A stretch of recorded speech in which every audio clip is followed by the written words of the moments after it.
Good afternoon. Happy Wednesday, and welcome to Industry Chats by Affixify. I am Jasmine, the founder of Affixify, and your host today. And I am beyond thrilled to welcome our guest today. So, today I have with us Dina Belon. She is the president of Staypineapple. Many of us know Dina, follow her story. I have a few notes on Dina because as I was working through our introduction for today, I thought I got to talk about some of these. So she's recently named in the top 50 women leaders in hospitality. She's top women in travel and hospitality. She was listed as boutique hotelier's power list on the power list last year. Dina, you were hotel management's influential women in hospitality. You were on that list last year. And I just saw that you were on Hospitality Daily, which is one of my favorite shows, talking about leading without SOP. So Dina, you are everywhere. We're so honored that you would join us on Industry Chats. Welcome. Thank you so much. I'm really excited to be here. I love what you guys do, and I just love, that you've created a venue to share information, particularly among boutique and independent hoteliers. I think it's important. Thank you. Thank you. Well, that's what we strive for is unbiased education. So I'm really thankful to hear that. And Dina, tell us a little bit. So I just was sharing with you, you really need no introduction, but I would love to hear from you, before we dive in today, a little bit about Staypineapple, a little bit about you, some of your philosophy, and then we're going to dive right in because we have a lot we get to learn from you today. Oh, well, thank you. I really appreciate it. Yeah, I think we have a pretty strong point of view at Staypineapple. We really believe in the idea of friend style service. And what that means to us is that we build relationships with our guests and we hire team members that want that. So not every hotel person wants to come to work and be their fully authentic self and not have a mask and not be able to kind of hide behind a navy blazer. We ask people to bring themselves to work and be who they are, and do that in concert with the guests. Not every guest loves that model either, right? But in general, our guests really feel like they belong. Hey, have you ever walked into a hotel and felt like you were an outsider or there was a clique that you didn't belong to? Definitely. And that is the antithesis of what we're trying to create. So we're really a very personal relationship based philosophy, and that's my philosophy as well as a leader. I think in organizations, leading through authenticity and being yourself, and not worrying about having an executive presence is important. Yeah, well, I think it makes people feel human again, and I'm curious, how did you, so like out of the gate, did you say this is going to be our mantra, this is going to be who we are, or how did that develop? And that wasn't even in our pre-show notes, but now I'm really curious, like how did this philosophy develop and how did you bring that to the table with your team? Yeah, it definitely evolved, but it is most certainly founded on Michelle Barnett, our founder's philosophy. So she went to UNLV for hospitality management, was trekking down the traditional hotelier model, and got an opportunity to come back and help her family grow their real estate business. But she wanted to do hotels. They were in commercial office and other asset classes. So we sold off some of those assets and bought some hotels, and Staypineapple was born.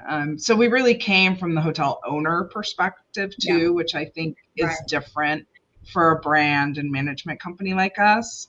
We still own 7 of the hotels in the portfolio. Oh, nice. Okay. So it creates a connection to what we're doing that is, I think, more direct. And Michelle really had a strong view of what hospitality was, and it's focused around a couple of very simple things, which is do the next right thing and care about each other. And I know those sound super simple, but everybody laughs when I say we don't have SOPs, or we we have some documentation, obviously, that explains what your bereavement policy is or that kind of stuff. Yeah. But we don't have SOPs that tell you how to be a hotelier. We believe Right. in nurturing our team versus Mhm. managing them. So Yeah. showing instead of training, um, working alongside instead of telling. So it's a different philosophy Mm. in running a business, any kind of business, but particularly in the hotel industry. I think it creates an opportunity for a culture that is Yeah. amazing for the team members and for the guests. Oh, and I think the way you encourage your team to show up and be who they are is just going to have a positive impact naturally on your guest. And I'm curious, so, you've talked about like friend style service, and you also mentioned um, luxury without stuffiness, which I love. That actually really spoke to me, especially in my current stage of life. So tell me a little bit about like how are you guys embodying that? Because when I read luxury without stuffiness, I'm like, I got to experience this on my own. That sounds right up my alley, especially as a mom. Sometimes I'm traveling with, I have 3 boys. It gets a little crazy. We wouldn't always be welcome in a normal luxury environment. But tell me a little bit about how you guys are just rolling that out and how you approach that at all of these different hotels. So for the asset part, the physical building, I think we do luxury where it counts the Mm. most. So bedding, bed, shower. Part of our health and wellness program is really focused around sleep and the ability to get good Yeah. sleep while you're on the road. And so the naked experience, which people love about our brand, it's just our cheeky way to talk about bedding and linens and terry that are so uber luxury and amazing that you'll want to sleep naked. And we love being cheeky and fun. And we have the do not disturb sign on the door says, "Go away, I'm naked." So, you know, I think we don't take ourselves too Yeah. seriously. We can Yes. provide luxury without it being it's stuffy and structured, and we can be authentic and still be really uber amazing at the same Yeah. time. I think the second part of luxury that everybody knows in the hotel business is it's really around service. A five Yeah. star hotel is 5 star certainly because of the physical asset, but then really how you get ratings like that is to provide amazing over the top service. So our surprise and delight program is all about empowering our team members to surprise and delight any guest anytime in any way they want. There's Yeah. no budget line item for this Amazing. because we don't want to limit the team members and their creativity and their excitement around making our guests um, avid fans of Staypineapple.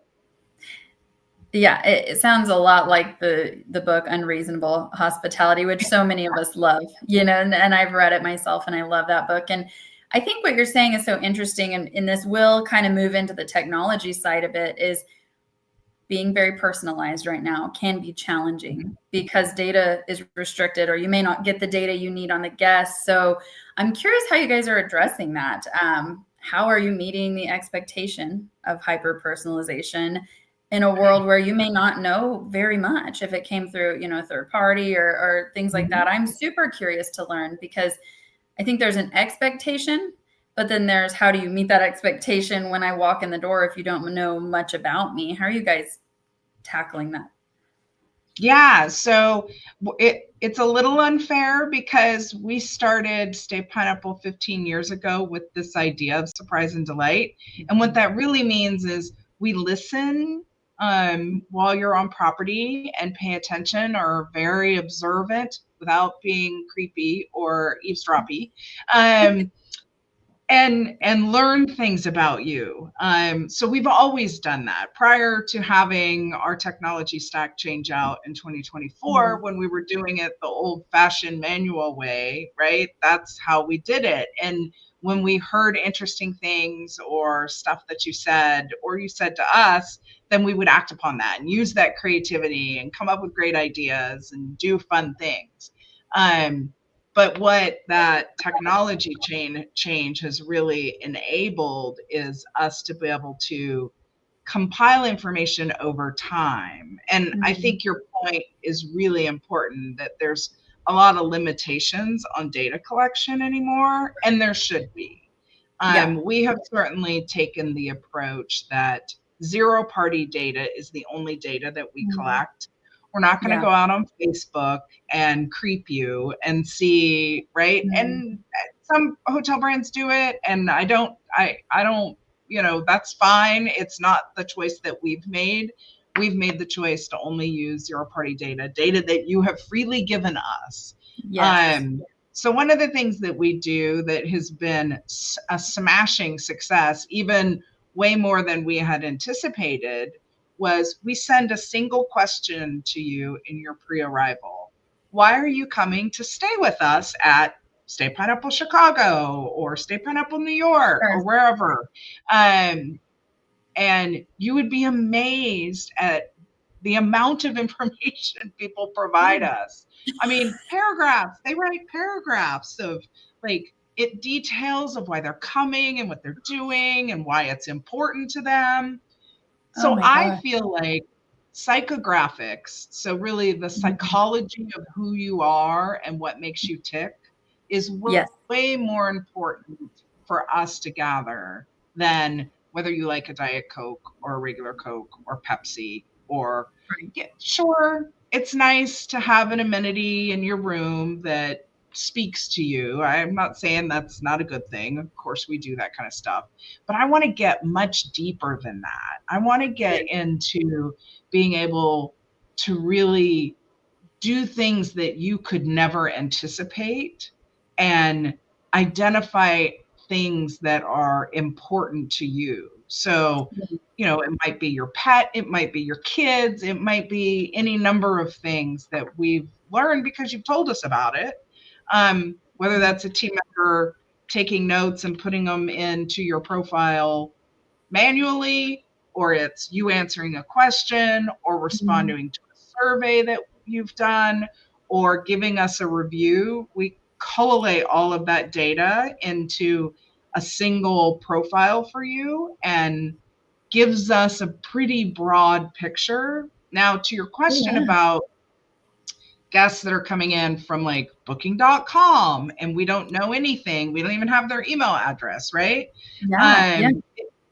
That ends up, hopefully, we do often have your cell phone number on those bookings, so we'll text that question off, that single question, and see what kind of responses we get back.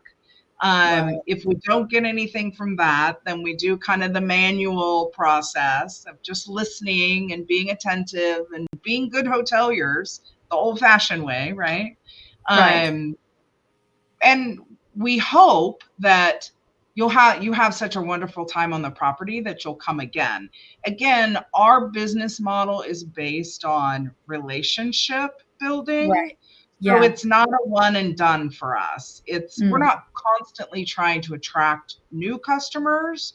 We're constantly trying to hold on to the customers that we have and keep them in the fold. And then add, augment with OTAs. So just shy of 50% of our bookings are direct, which is really unusual for a small brand like us. And that is all of that return guest. And we can do so much more with those guests because we know a lot about them. Well, and I was actually, one of our guests recently was Elise Deeb over at Dragonfly, and she shared with me her philosophy on the difference of a repeat guest and a loyal guest. And we were talking about the loyal guest will seek out your brand no matter what city, if there's one. Your loyal guests will tell their friends to come stay. Your loyal guests, will post about you. And so I think what you're saying is you guys are building this loyalty. And clearly it's working so well, because I actually feel like every time I turn around, I see Staypineapple and I'm like, I've got to go now. I want to go, stay at a Staypineapple. My business partner just went. And so I think you're doing it the right way. And you kind of said it, but I laugh. It is a little creepy when someone has looked at your, socials and you're like, I'm very private. So I'm like, I don't know how I feel about that. But I love that people are just telling you what you need to know. And I'm really curious if you have, this is a little off the cuff, but do you have a favorite story of what some of your staff, or maybe one story that someone on staff has done to surprise and delight? I want to hear that. We have so many. We literally, in fact, as team members learn things about guests, they not only put that in, but they also put into your profile everything that we do, so that we don't repeat it like over and over. We want to make sure that we're being creative and innovative and different each time we interact with the guests. So Right. if you stay in Chicago, you don't get the same experience in New York. So the New York team sees what the Chicago team did for you when you're on property. So yeah, we have an entire library of stories of what has been done and how the guests responded.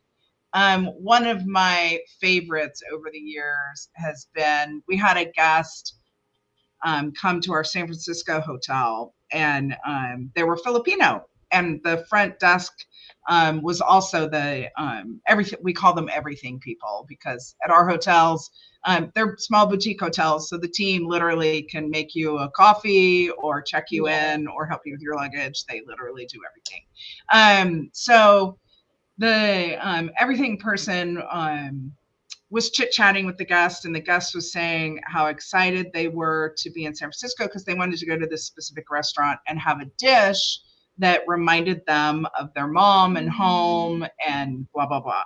They came back that evening and said the restaurant was closed for renovation while they're in town, and how sad and upset they were. And, she was clearly distraught about it. I mean, it meant more than just a meal.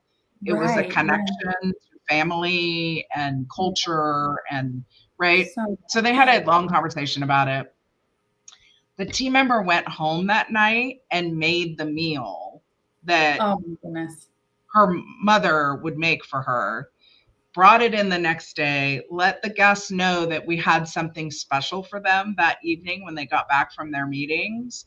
They set up a candlelit dinner in our bar area over in the corner, and presented the meal and did this whole, just a whole evening for them of, and there's no way, we couldn't, most hotels probably, there's probably something somebody would say about bringing food in from home, and sure, right, but wow, right, and that kind of stuff happens at our hotels all the time, and guests are just blown away. I mean, that is a connection at a level that is friend style service. That's what that means.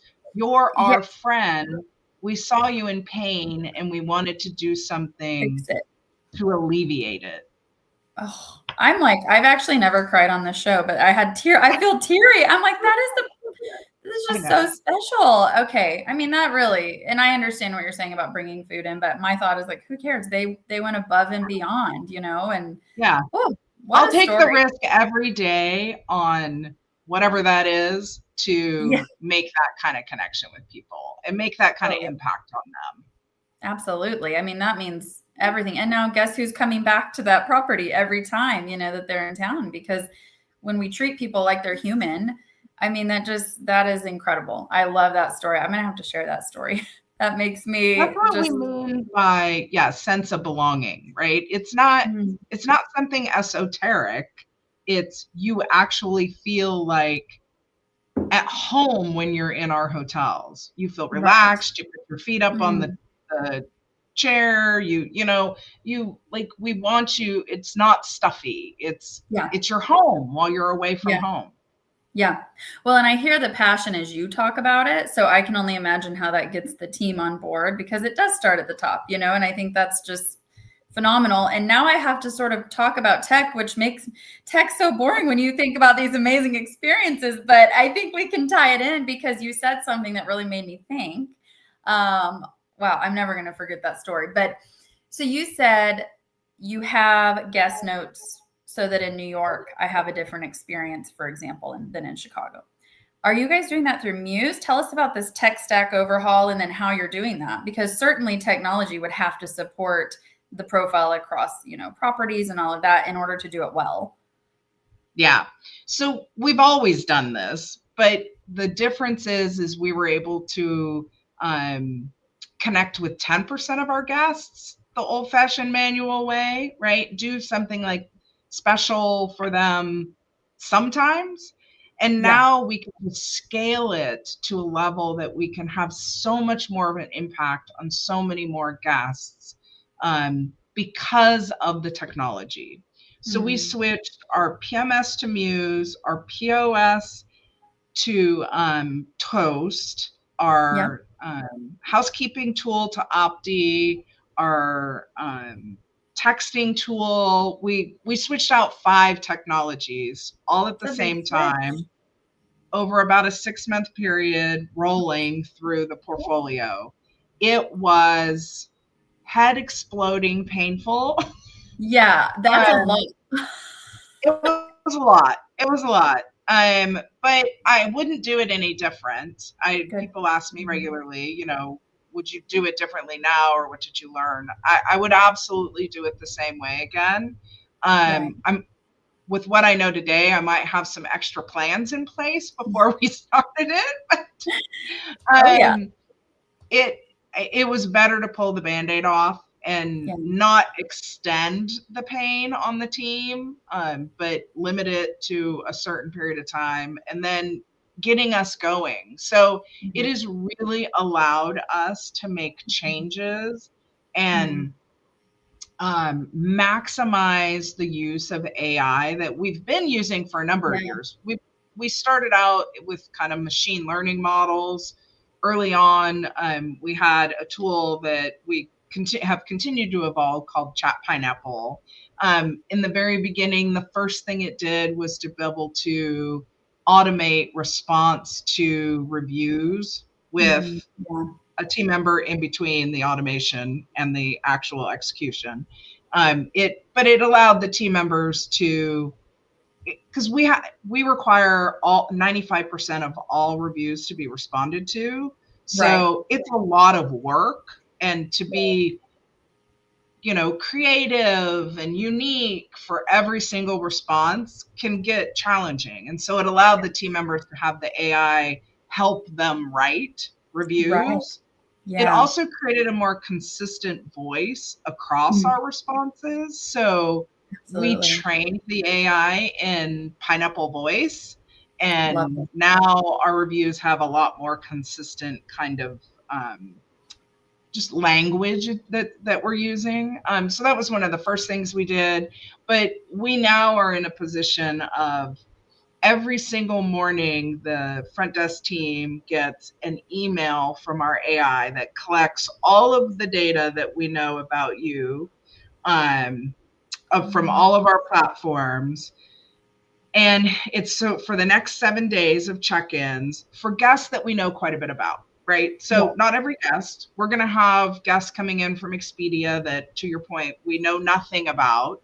Yeah. They're not going to be on that list because we don't want it to be this massive list of like literally every single person. Yeah. But, Right. the 40% or 50% of guests that are coming in that we've got really good, solid information on, Yeah. and it provides them that information.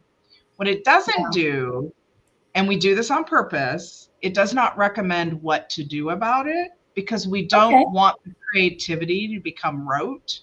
Yep. We Yeah. want the creativity of the team to create interesting and inspiring, out of the Right. ordinary experiences for the guests.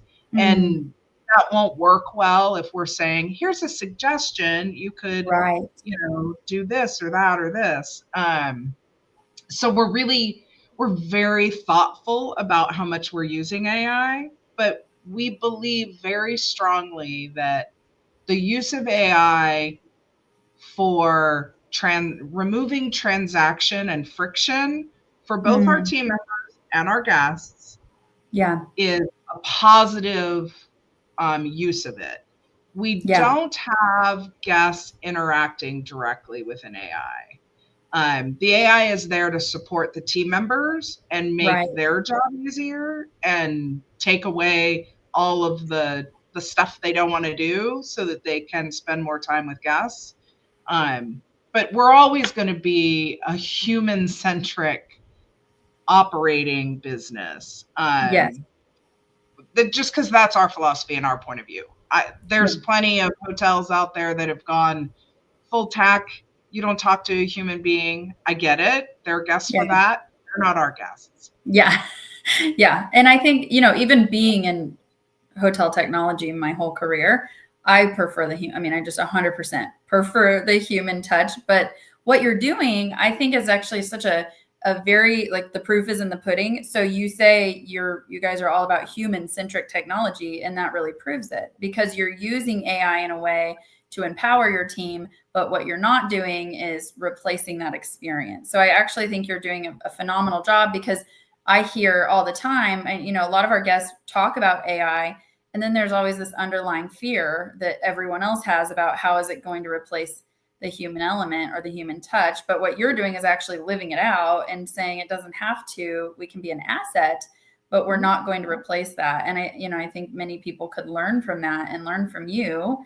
And I am really curious on, so obviously you've talked about, in some of our pre-show notes, not going by traditional KPIs. And everything you've said makes me think you've got to be tracking, so many things through all of this, especially hopefully empowered by your new tech stack. How do you track all of these things? Because there's so much. I think you mentioned Net Promoter Score, which I'm a big fan of. Like, how are Mhm. you coming to the table with your team and saying, here are indicators that we are seeing success in some of these initiatives? Yeah, we really live and die by NPS. We like NPS more than, just about any of the kind of really guest centric, because it's very qualitative and Mm-hmm. it's analyzing, deep data. And it's not just a hotel industry KPI. We can Yeah. also benchmark against other industries. So we can look at our NPS scores against the best in retail or the Right. best in airlines or other industries and see how we're Mm-hmm. stacking up and doing. I think some of the other KPIs are a little wigglier. I would say we like to do like guest engagement with activity Right.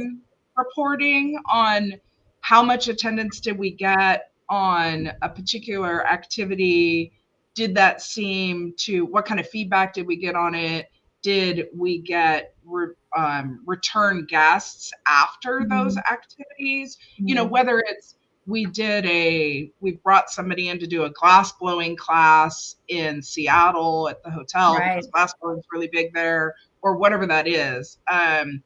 Also, kind of how we see repeat bookings happening from Mm-hmm. personalized experiences. So Right. again, I can look at kind of the total value of a particular guest or a group of guests, and how many personalized experiences they've gotten. And Yeah. so I can show to an owner all of this energy and time and effort that we're putting into this hyper personalization. Here's Right. the actual financial benefit of it. Yeah. Here are Yeah. all the repeat bookings we've gotten for guests that got a personalized experience. So a lot more Right. complicated reporting, Mhm. but Mhm. but really really important. Uh, we are as much of a very high touch, very human engaged organization, we also run a lot off of data and make Yes. decisions Yeah. off of data.